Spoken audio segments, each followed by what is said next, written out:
Okay, and we're back and contemplating how to make this work. We're at -5 happiness. We're raising this, which will get us happy again. So I've actually went off and kind of thought about this for like a day, and because we're angling to win, of course, and we still have 5 targets. We have 41 turns left. That seems like a lot, but if you played this before, you'd know that that's not really a lot of time.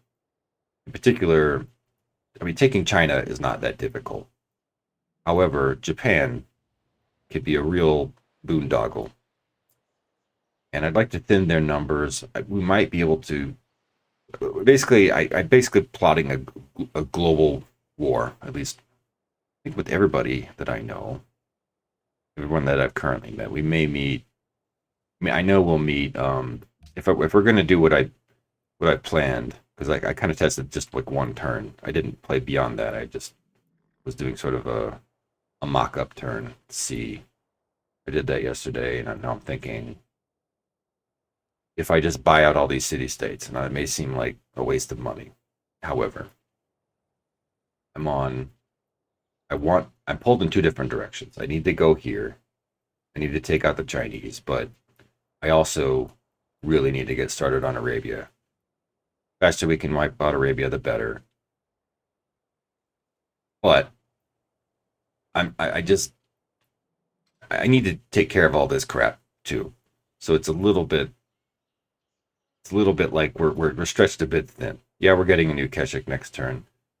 We have, let's see, enhanced user interface tells you how many you're using. So it's 10 Keshiks, 9 plus 1, which means one's in the queue. So we'll have 10 Keshiks. I really need like 12 Keshiks. So it's getting close to the point where I might try to build Notre Dame. Because I think we're almost done with education. However, I think we're probably going to have to focus on military. At the same time, we're going to be if I do buy out all these city states, we're going to be stretched for gold a bit for a while. So let's think very carefully. I want Korea because I want them to act as sort of a buffer while to sort of kill some of, or at least keep Japan at bay. Now, as I mentioned before, Japan has some units up here, and they may come out. I don't know if they have units up here, but they tend to go on safari or whatever you want to call it, and they may come down to annoy us or try to pillage horses or whatever. And let's see, it's very much go time. We cannot afford to waste time. But one of the problems with attacking Japan right now is we don't have astronomy. And even if I can't build caravels, more to the point, what's more of a problem is I don't have additional embarked movement. So if I go and I try to attack the Zaifu, and I need like to put a melee unit here or here or here, they probably have triremes. I'm sure I've seen triremes. In fact, we're gonna ally Korea now. Let's find out. I want to take all their money. Uh, Gold. And I know I just sold them the Persian capital, but no, just give me your money. Okay. So puts us at close to 3,000 gold. How much do we need to just ally? To ally? If I use it as a verb form, I tend to say ally. So I don't know if anyone's picked up on that, but yeah, you could say it either way. Put the emphasis on the wrong syllable or the right syllable. So, yeah, they have some triremes. And what I didn't mention before, and sorry if I'm explaining it in length and maybe boring some people, but so what I said about these embarked units being they only take 4 damage, that's not quite true. This trireme here, even though it's a ranged ship, there's no melee ships pre DLC.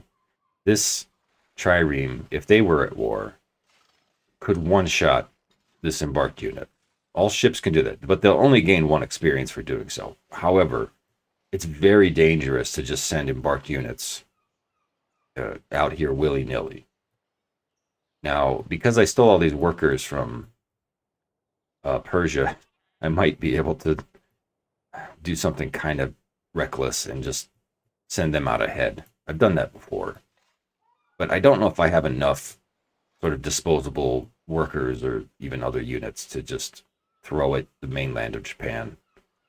I think the better option would be to eventually annex Liaoyang, and ideally I would want caravels, but for the for expediency's sake, I might just buy some triremes when I get the money. Now the other thing is you'll need a courthouse, so this is starting to be a bit of a money crunch. But yeah, so let's declare war. Can I get any more money from him? No, that's right. So declare war. And again, I'm not. This is the point of this is not to go attack him right now. This is just to get him so that he can't buy out Korea from me. Yeah, and they're not going to be able to do anything. They're not going to be able to do anything to Korea, I should say, or us really. It's very doubtful. So yeah, this might seem reckless, but they just don't. In the same way it's difficult for me to attack them, it's difficult for them to attack us just because they're across the water, and I don't think they have astronomy either. If you look at how much movement this worker has, it has 2 movement. If they had astronomy, it would have 3 movement.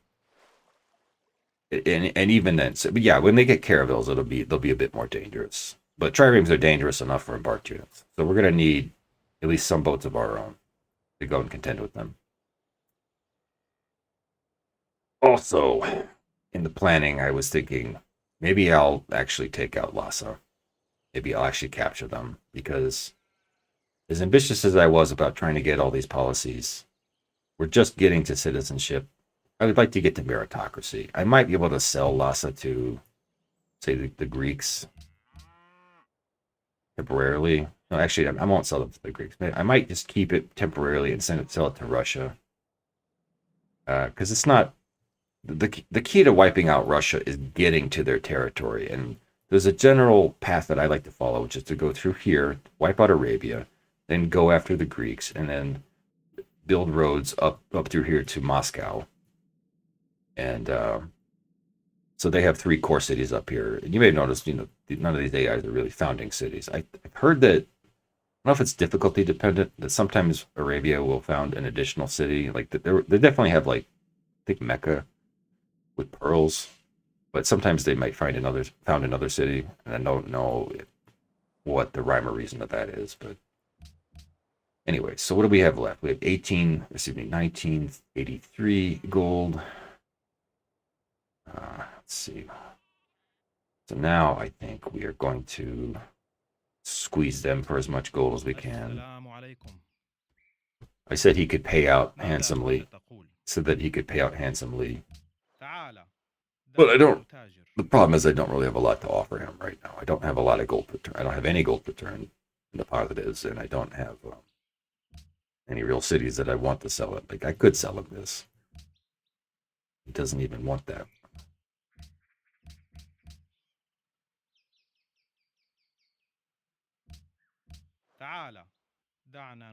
Hmm.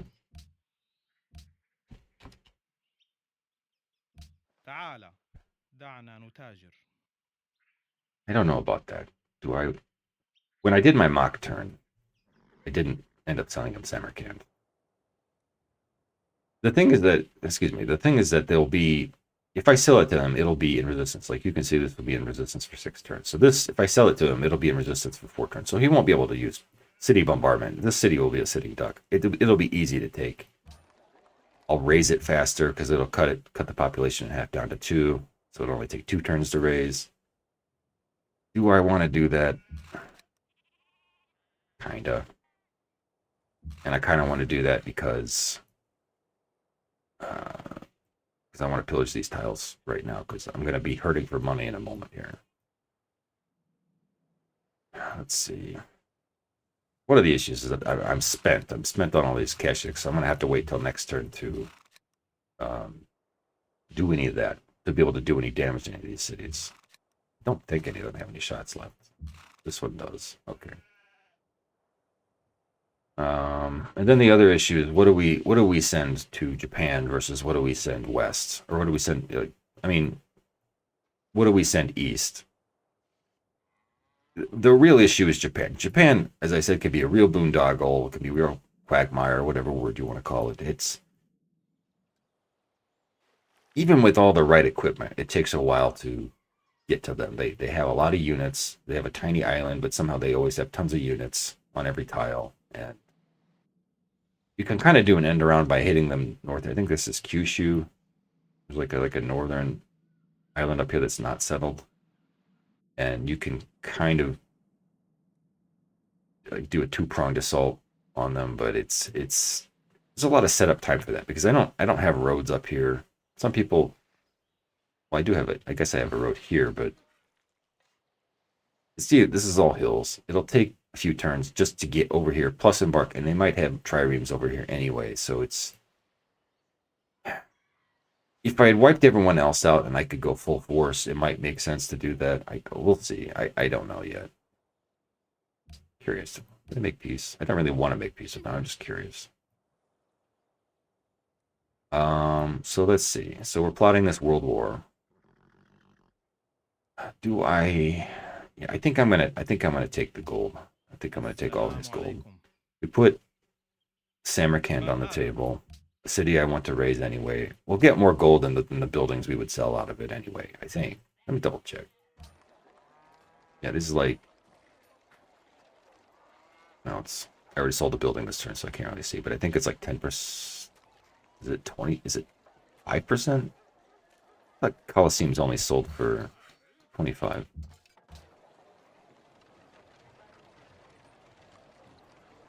All right, so it's 500 gold to buy, but this is basically... Oh, it's 100 hammers. 100 hammers to build. You get 25 gold, so you get 25% of the hammers back. I think there's some kind of like nuance to all this. Like you can see there's like an 18% there. I think there's some like fine tuning involved. It's subtle. That I don't really care. I guess it doesn't really matter that much. So yeah, we would get what, 25 gold. This would be more like 15, 18, I think. Just by memory. So what is that like? It's definitely less than 75 gold. So he's willing to give me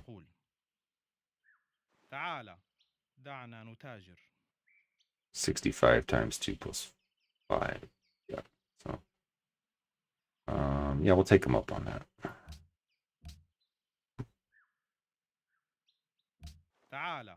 It will be a slight distraction for us. And that we'll have to take it again, but we need extra promotions anyway. We need indirect fire. Yeah. I think this, I'm going to pull the trigger on that. So now that we have his money, we're going to buy out his city-states.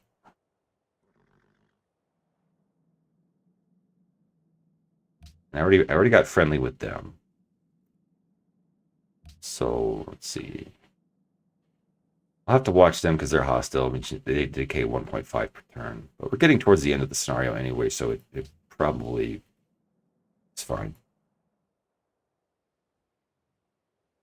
What? Oh, geez. How much? 8? Okay. Need to pay attention. 68. Much too. I'm probably going to end up dropping 1,000 on each. I don't know. See, the thing is that all their army is here. I mean, of course, they're in their territory. Most of their army probably would be here. but I saw it on the mock-up turn. This city might actually end up getting taken, and maybe even this one. That's fine. I just want them to be at war with them. I can liberate them, no problem. Eventually, we're not that far away. If we send a detachment, some of these, we send some of these west. So, I don't know if, let's see, dropping. I'm gonna need to drop more than. Need to drop 1,000 on them because they're, yeah. Oh, this guy, yeah. As I was saying, you meet this guy, and they're actually at war with each other. Yeah, 68. Screw it. Let's just drop it down. Yeah, it's a lot of money. Yeah. They have no units. They may end up getting conquered. I don't know. But the thing is that they have horse archers. Or camel archers, excuse me. They have camel archers that they were getting from Crusader states. So temporarily they will be weakened because, yeah, they don't have any horses from them. And we took away, let's see, took away 7 horses from them just by allying these city states. So these guys are just like a nothing. They're just not very strong anymore. However, they have lots of melee units. They may crunch these cities down. It doesn't really matter. We'll get there in force soon enough. In this city, that's okay. So we got to think.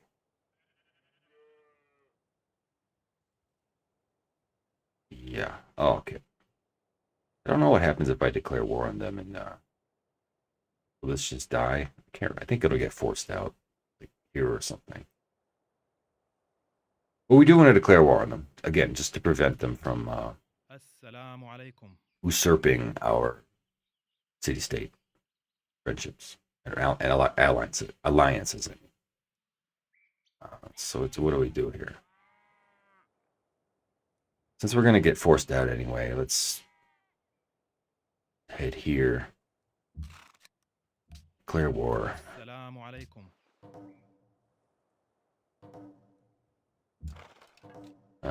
Yeah, and again, we can't pillage for.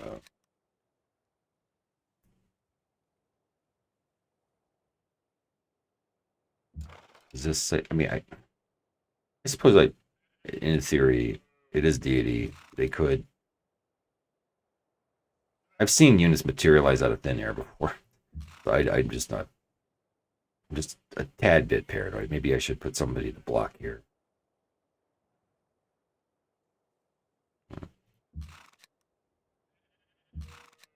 It'd be a real shame if we lost one of these horse units.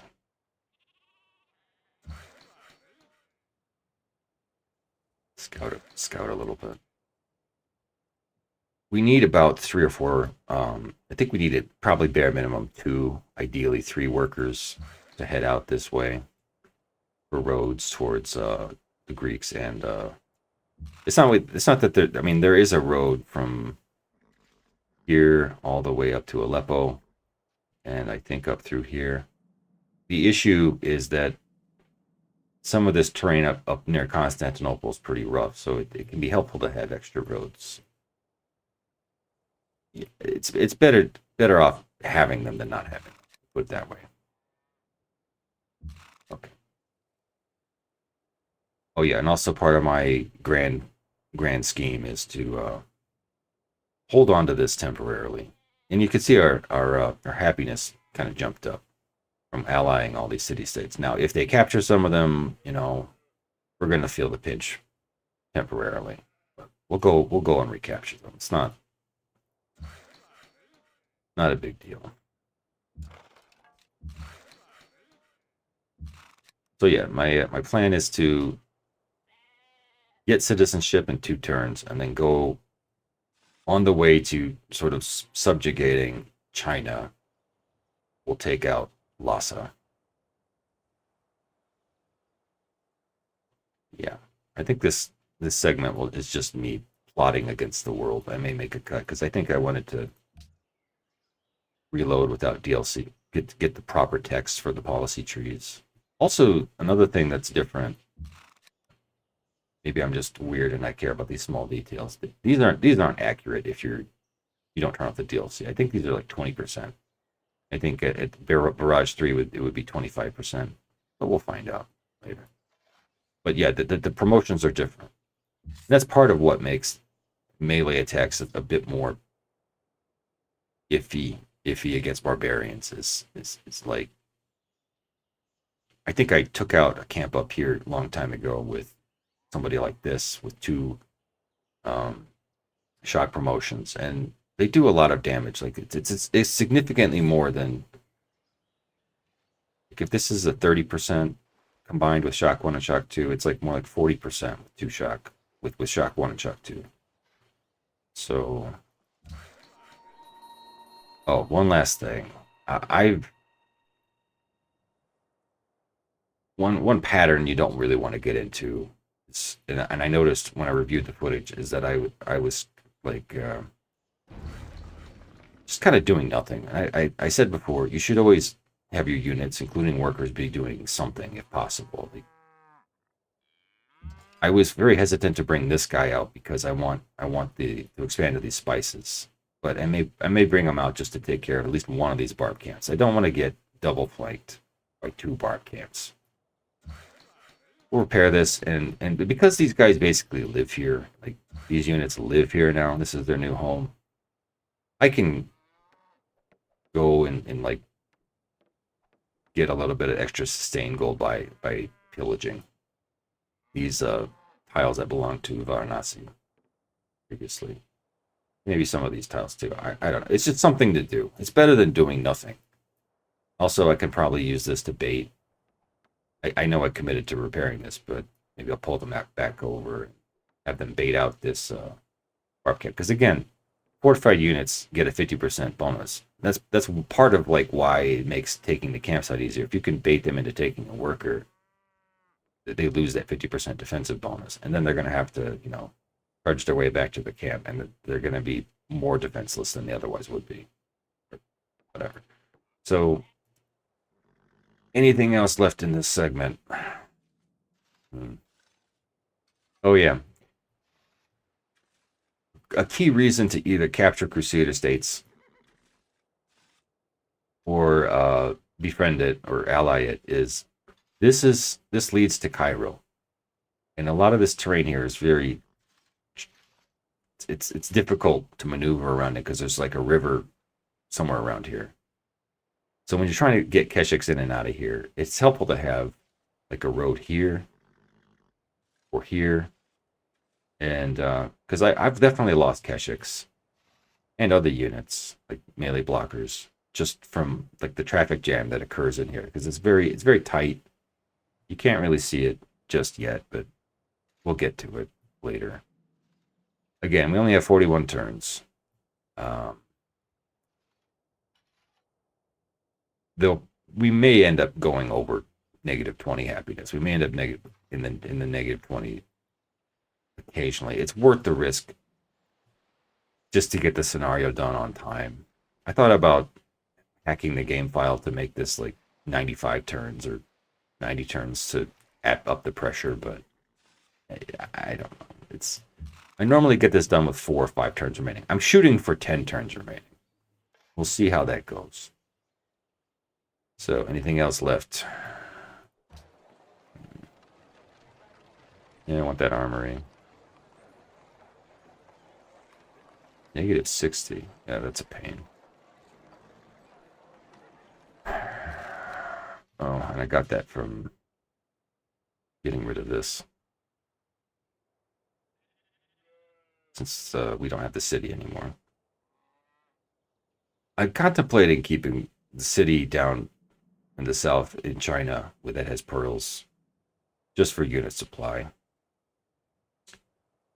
As I mentioned, Arabia has a city with pearls. Not this. There's no city here, of course, but down here, Mecca, I think it's not as good of a city. I don't know if they're not annexed. Oh, yeah, there's the other thing I was going to mention is that once I get meritocracy, it's it's a bit more tempting to just annex cities. Yeah, we'll get more happiness out of this policy. It's a bit underwhelming. I'm always in the past whenever I waited for this policy, I think, oh, one happiness per city. It's like global happiness per city. And -5 unhappiness. Yeah, it's something. The problem is, like, as you can see, all of these, like, this is growing in 1 turn. This is growing in 7 turns. We're growing in 3 turns. Like, we will grow, we will grow, we will use up that happiness as we grow. Funny thing is, neither of these cities have an aqueduct, and that's usually in the past that was the reason to like annex a city is just to delete their aqueduct because they grow too fast. But yeah, it's another thing you can do is you put a fort on these wheat tiles. It will reduce the. I hover over this button.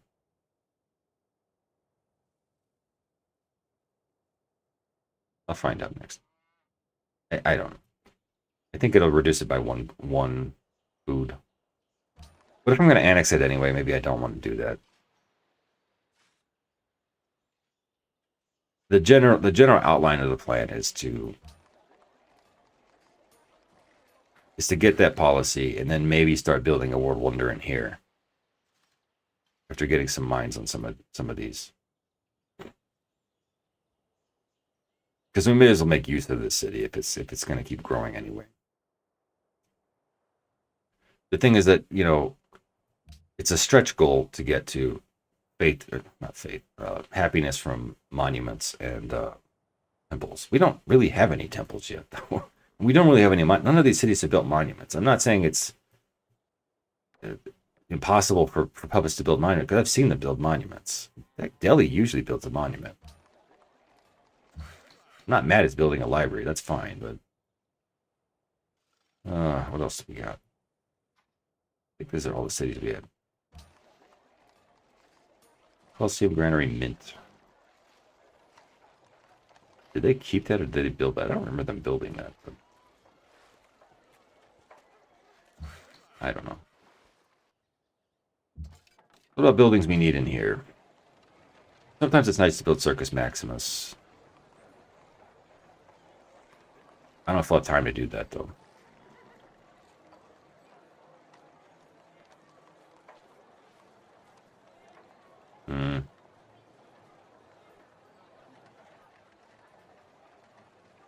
If we get spare money, we'll probably just, well, we need to save some money for a courthouse in here, because this is the only coastal city we have that can go attack Japan. So we need probably like 1,000 gold. We'll get that from killing her units and from wiping her out and raising her cities, of course, but it'll take some time. I think that's it. Oh, there's a camp there too. It's going to be in the way. At least they're not on the road, because I think it would. When we take these, we're going to want city connections, and if there's barbarians out here, they can ruin your city connection. We done scheming. We done plotting.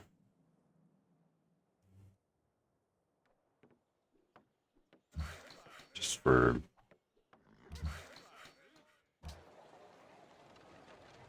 Oh, the thing that bothered me is that.